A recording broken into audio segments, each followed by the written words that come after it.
कैसे करवा तोर विदाई मोर दुर्गा दाई।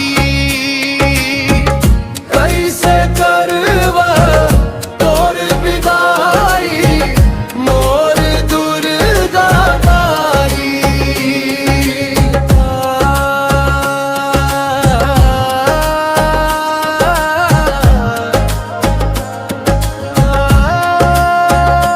नव दिन ले तुर सेवा मजगेन जावत हच छोड़ के लागे सुनना घर दुआर।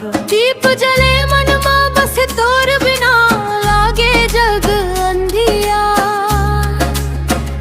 कैसे सहव दुख के पीरा टूट थे मोर कलाई। मोर दुर्गा दाई कैसे करवा तोर विदाई।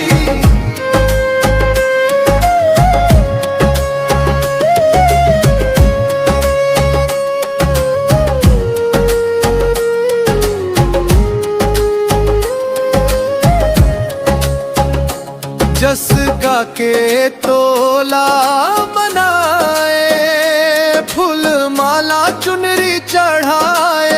जावत जावत देबे हमला आशीर्वाद। दुख पीरा मिट जाते तोर छाव में सुख शांति मिलते।